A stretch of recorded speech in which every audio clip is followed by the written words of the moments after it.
From everything being too much for him to handle, to allowing the struggling Golden State Warriors to restructure their team, these are the real reasons why Draymond Green wants to retire. The Draymond situation's been a hot topic for a while now, and things got even crazier when the four-time champ said that he nearly retired. So what led up to all of this?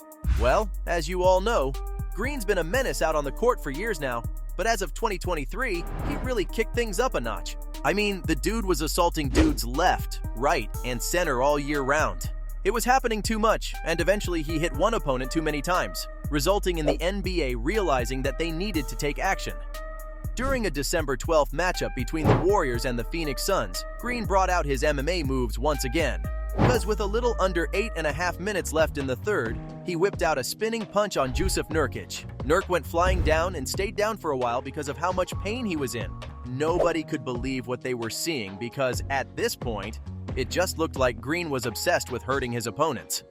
Dre was ejected, and soon after, he was suspended indefinitely by the league. He was reinstated after 12 games, and when he appeared on a podcast nearly a month after the incident, he told the NBA world that he had almost retired from the sport. According to Green, he told Adam Silver, "This is too much for me. This is too much, and I'm going to retire." I had a conversation with Adam Silver, commissioner of our league. I just told him, Adam, it's too much for me. Like, it's too much. Like, this is too much. It's all becoming too much for me. And I'm going to retire. But Silver talked the four-time champ out of making such a decision, with Green claiming that they had a long, great conversation, which was really helpful to him, before adding that he's thankful to play in a league where Adam's the commissioner, as he's focused on helping rather than punishing his players. Dre even said that Steve Kerr visited him during the suspension to convince him to make a smarter decision, and both men also cried during their conversation. All signs do point towards Green leaving behind his violent antics, but can we really trust him like that? I don't think so, because his track record says otherwise. The dude's always looking for an excuse to hit his opponents, and that's been the case ever since 2013. I mean, I could name at least 25 Draymond plays since then that were straight up dirty or violent for no reason. One of the first times he acted up was when the Dubs and Clippers matched up on Christmas Day in 2013. Just as the third quarter was set to expire, Green threw an elbow right at Blake Griffin's throat. You heard that right. Not just at his body or something, his throat. Thankfully, Dre was ejected from the game, but even Griffin got thrown out thanks to his verbal reaction. Unfortunately for Blake, he felt the wrath of Draymond later in his career too. In fact, it happened less than 4 years later.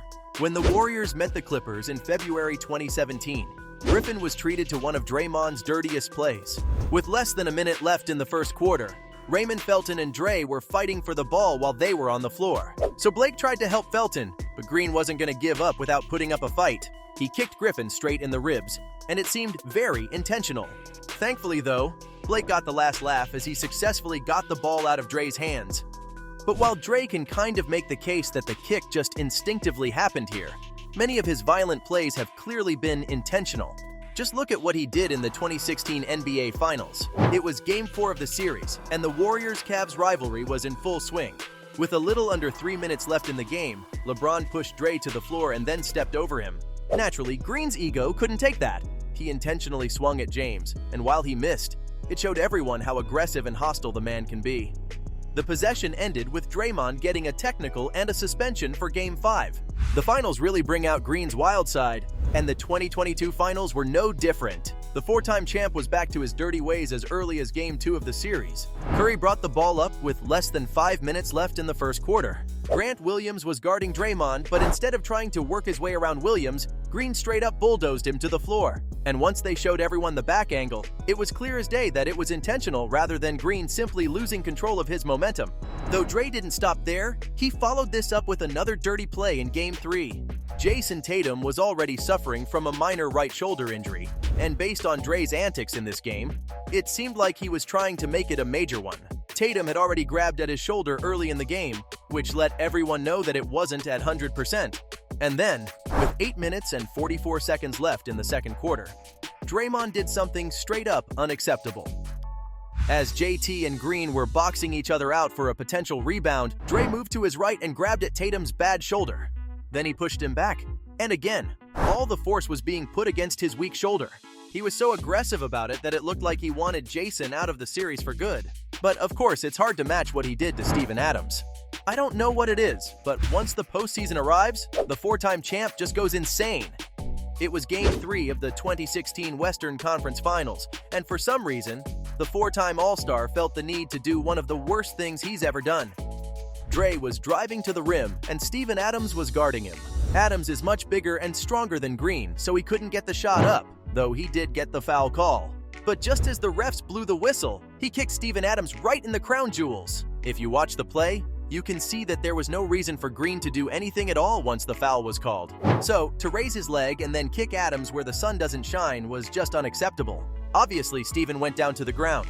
After all, getting kicked there, especially by a strong dude like Draymond's, is likely to cause immeasurable pain. Fans were furious, and at this point, Green was slowly becoming one of the most hated players in the league. Fast forward to 2023, and things have been no different. The dude stomped Sabonis' chest during the playoffs, then put Rudy Gobert in a chokehold for 7 seconds in November of the same year. And then a month after that, we saw the incident with Nurk. Much like everyone else, Nurk believes that Draymond seriously needs help as soon as possible. He made sure to keep it respectful though, stating that he's always had respect for him since he's a multiple-time NBA champ and future Hall of Famer, but he finds it quite sad that Green's heading in such a direction. Nurk's teammate Kevin Durant was also taken aback by how bad things had gotten, and he hopes that his former teammate can get the help he requires. Dre's been getting a ton of negative attention because of all of this, and that was a major reason why he wants to retire. But another reason could be that he wants to allow the Warriors to restructure their squad. After all, they've been struggling like crazy in the 2024 season. And after losing to the Bucks, they're 12th in the West with a record of 18-21. Even making the play-in seems impossible for them at this point, and with each loss, it looks more like this season's going to be nothing but a failure for the Dubs. They need to make moves as soon as possible, such as trading for a legitimate big man who can rebound well and play spectacular defense. Right now, the Warriors rely too much on Dre for both of those things, even though he's not the same player anymore. So if he finally retires, Kerr and the Warriors will have no choice but to look elsewhere.